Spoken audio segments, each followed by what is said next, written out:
Hello guys, Vivek here. Welcome back to the channel. So many of you have already watched Aspirant, which was premiered on TVF channel. So there's one line in that series, Plan B is for losers, but later they corrected the line by saying that Plan B is to maintain the balance in the life or anything. So that's the case with the OnePlus 9R. It is here to maintain the balance between the true flagship and the budget segment smartphone. The sole purpose of the existence of the OnePlus 9R is to maintain the balance. It's not too costly, it's not too cheap. It lies between the mid-range flagship.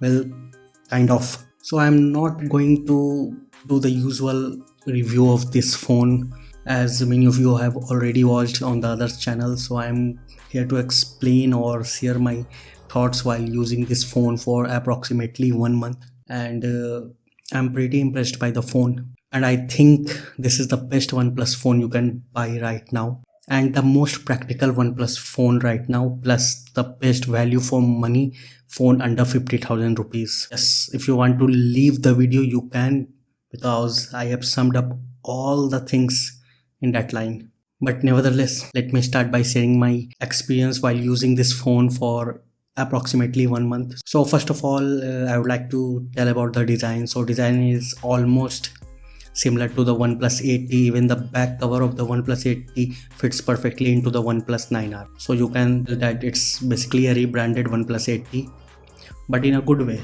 And the only difference from the 8T is that the 8T has 865 plus chipset. On the OnePlus 9R is Snapdragon 870, which is slightly faster than the OnePlus 8T, and you can say it's almost like negligible, but still it's a flagship processor. So the design is same as the OnePlus 8T as I said earlier, and it comes with the 65 watt super warp charger, and which charges the phone in less than 50 or say 45 minutes. So in order to talk about the design, I can completely and assuredly say that the build quality is super premium. The in-hand feel is extremely good.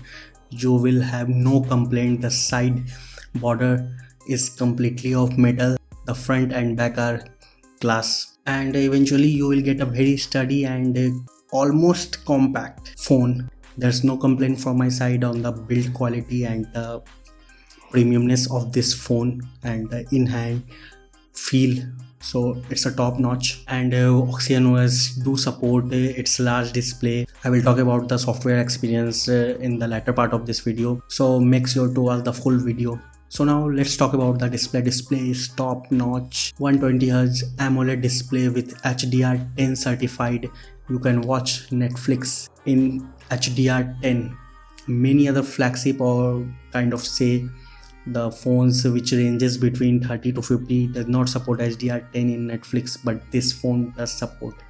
So it's a very plus point for the who usually watches lots of content on their phone. It's a plus point, and the display is super good, super crispy, super smooth, all because of the 120Hz refresh rate, and it is appropriately bright too. Even in the outdoor you will not face any difficulty while using this phone in direct sunlight. The display goes to the uppermost bright, and it can also go to the lowermost brightness. In addition to that, it also has stereo speakers which enhances your overall media consumption. So let's come to the elephant in the room, and that is the performance. So as I said earlier, it is equipped with a Snapdragon 870 with the UFS 3.1 storage, and it is super fast.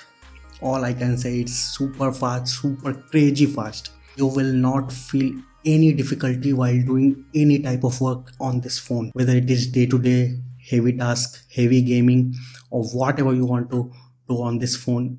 It performs like a breeze. It's buttery smooth. You can play all the games, all the high graphical games at the maximum setting, and this phone crushes it. You won't be disappointed by the performance of this phone, all I can say that.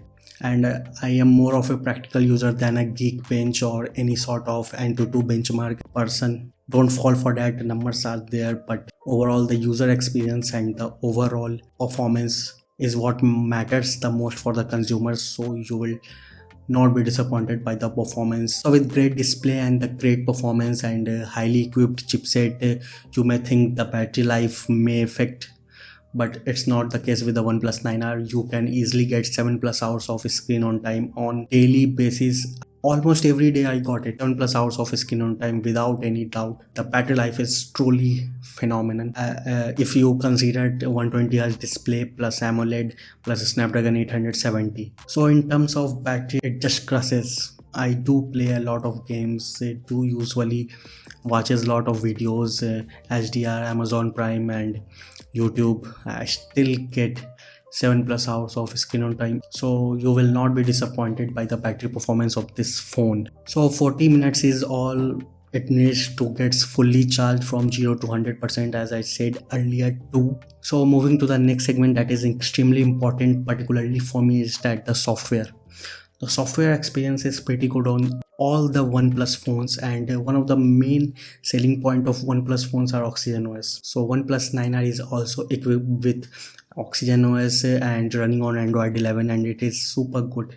Some may say that the Oxygen OS is now shifting towards One UI, but nevertheless the Oxygen OS is super clean, super crispy and super fast, super smooth.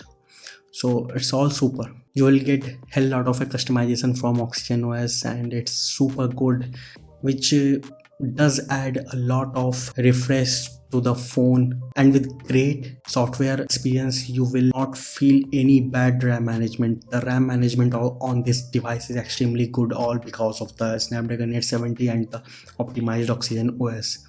But the one thing that I might complain, and I will complain, is that the update cycle on the OnePlus phones are getting bad day by day. That might be a concern for the OnePlus fans or loyalists, but it becomes quite slow. I think OnePlus 8 recently received the Android 11 update, and as you all know that Android 12 is on the verge. So it's become quite slow when it comes to update cycle on the OnePlus phones, and it may be a big concern for a lot of users, and I am one of those. Else, apart from the update cycle, I don't feel anything is bad on the Oxygen OS. The optimization is super clean and it's too good. I think this is the best Android skin for me. Many will disagree, but I think it is the best Android skin out there in the middle.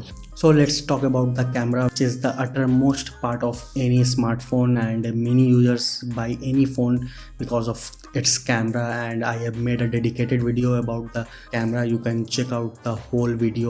I did all the analysis and put out my detailed view on how I feel about this smartphone's camera, and you can check it out. I will put a link on the description, or I can say you can say up or here. Still, if you don't want to see that video in a nutshell, I can say that camera is quite good, not that great, not bad. It's quite good. Little bit of unnatural colors, quite punchy, or you can say oversaturated colors, and you can say that it's tailor-made for the social media, where you don't have to edit photos before posting. Overall, camera is quite good, so I really like the camera performance of this phone. So guys, that's my experience with the OnePlus 9R. Over the period of 1 month, I have used this phone extensively, and all I can say is it is a balanced phone out there in the market. There are many competition to this phone, for example like iPhone 11 or IQ7 which just released, or MI 11 something. Samsung S20 FE 5G is also very good competitor to this phone when it's come to camera, as I have seen a lot of videos of S20 FE, and all I can say is that their camera performance is better than the OnePlus 9R. So you don't have to watch those videos, I can confidently say that.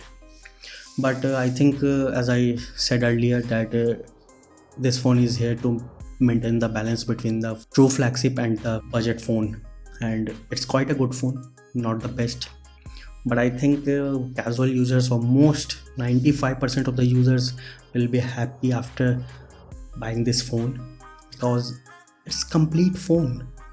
You don't need anything extra. 80-90% of all the phones are same on their respective price range, and I think under 40,000 or say 40,000, this is the best smartphone you can buy right now. I have not tested IQ7 or 7 Pro, so I can't say about that, but from my point of view, I can say that this is the best OnePlus phone right now to buy in this market. You can buy it. You won't be disappointed. That's for sure. So that's it for the video, and hope you like it. And if so, then please like the video and do subscribe. It means a lot to me. If you don't like the video, unlike this and press the like button twice. So I will talk to you later. Bye.